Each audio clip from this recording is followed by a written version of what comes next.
Hey guys, it's me again. Sorry I look kind of strung out, kind of like I need to get sleep. It's just like at the time I'm recording this, yesterday was my like long day for grad school. For it, I have classes from 6 to 10 basically. We do have like a half an hour break in between, but that's basically nothing. Anyway, I wanted to get on here and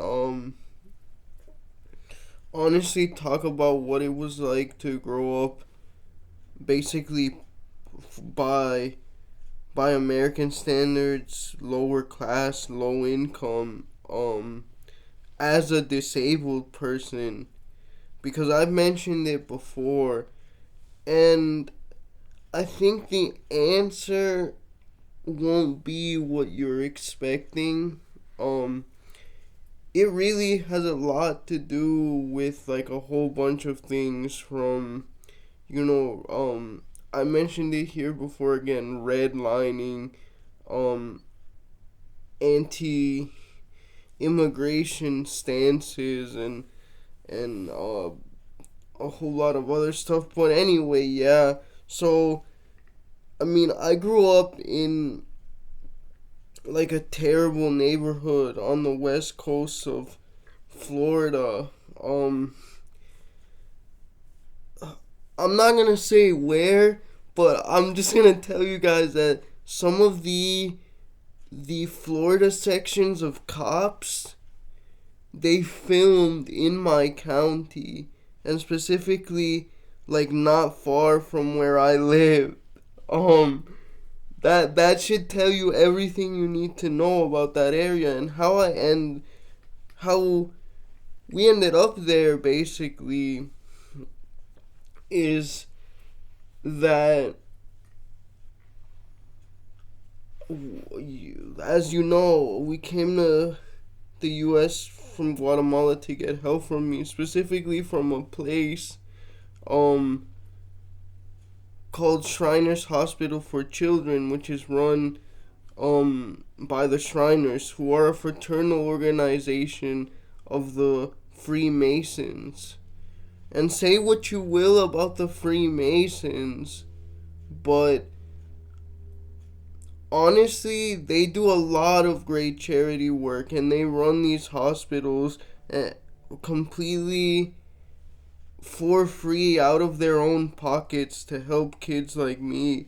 I wouldn't have been able to get wheelchairs or anything like that for the first, I would say, 20 years of my life had it not been for them. They provided all of that. Um and so yeah, we their main base specializing in my condition was in Tampa, and we had um an uncle that lived in the area that we eventually moved to. And it was, I wouldn't say ideal. Like, we had to be um looked at by our, or taken care of sometimes by our landlords. Thankfully, they did us a great favor um in doing that, and the area wasn't so rough while my parents were still technically together. um but then, as I've talked about here before, my dad left my mom, and my mom had to kind of pick up the pace. I barely saw my mother during those years. The people taking care of me were my older brothers, one of which was only a year older than me. The other one is 8 years older than me, but like still, my man. Um, and yeah, that's the struggle, my man. You don't get to see your parents if you're poor, basically, because they're always out working. And then so eventually my dad got sick. We had they had a point where they kind of got back together. Then things sort of blew up again, and we actually moved uh to Maryland for a time. But then both my brothers, one of my brothers was just missed my dad like crazy. He literally, because he couldn't acclimate to the new environment, he would like just end up bawling every day at school because he said he missed my dad. Um and then my other brother wanted to move back because he had a long distance girlfriend and he thought it was gonna go somewhere. It didn't. But yeah, and me, because I've barely ever had any agency in my life, I didn't really give a crap. In all honesty, I kind of just adjusted. Um, that's kind of the way I've always been, right? Because I've never had any agency, never had any independence when it came to my basic needs. So it's not like I ever had a choice. Um, but yeah, so we moved back, and then the the area we ended up with my dad was again just terrible. Um, my dad worked, but he didn't know how to manage money very well. So I mean, every single day was a struggle, and that was during like peak Great Recession times. Um, there were points where we were literally eating eggs and toast for breakfast, lunch, and dinner every single day, or maybe like cut up hot dogs and a tomato every once in a while if we were lucky, bro. Me and my brothers. And so yeah, eventually one of my brothers went back to Guatemala actually. And he's still there right now. But so me and my younger older brother, the one that's only 1 year, we stayed, and yeah, the place was not a good area. Like, there were shootings all the time.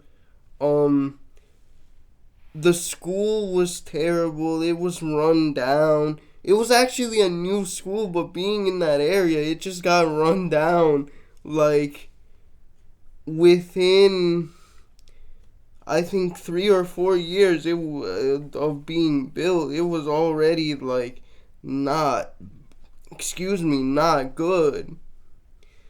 Um, and honestly, I didn't notice it at the time, but I literally had to be bused to a richer school because, school funding is based on property taxes, and we were in a poor area. I would have bankrupted the school in my area because I was disabled. So they would bus me first to my elementary school, then to my middle school. And it's kind of ironic because it wasn't until I started being a teenager and coming alive to these things, coming alive to the socioeconomic reality of my situation, that I was like, oh, okay. But yeah, man, I was bused to, let's not beat around the bush, a white area. a rich white area, so it didn't affect me as much. Honestly, and I didn't even really pay attention. All I cared about was, okay, I want to play video games, I want to watch movies. But that's the thing, I I know even the poorest people now have internet, but during that time, bro, we didn't have internet for a lot of stuff for a long while. We This is going to be a throwback because we literally went to Blockbuster and rented movies from the clearance bin. In other words, movies no or bought them. In other words, movies no one wanted to watch. Absolutely terrible movies. Like stuff that I probably shouldn't even have been watching then. And that was our entertainment for a while because sometimes even though my dad worked, it wasn't enough to pay internet. Internet is expensive, bro. And I'm laughing about it just because I don't know what else. Like, it's painful for me. But yeah, I was lucky enough to be shielded from most of it for most of the time that I spent there. But like I said, shootings, drugs everywhere. And the most indicative part of what that area was like is that we were the only ones who for 6 years didn't eventually move out. Every 1 or 2 years there would be a new round of neighbors because I think a lot of people, especially poor whites, saw it as a sort of like temporary step before they could enter the sort of regular middle class lower to center middle class strata, right? But that never happened for us. That never happened for us. And I'm just gonna say straight up, we were undocumented for a while. And my dad lost his job because of that eventually. And then like we were forced to move with my mom. But honestly, this sounds weird, but those of you that are from the hood will know about this. Some of my fondest memories were from going to a condemned house in my neighborhood and just chilling amongst broken glass and like overgrowth. That's what that to me that's what I reminisce about. And just remembering people trying to break in there, people being drunk on the street. I remember one time this guy was like, "Hey, you guys mind if I shoot my gun out here?"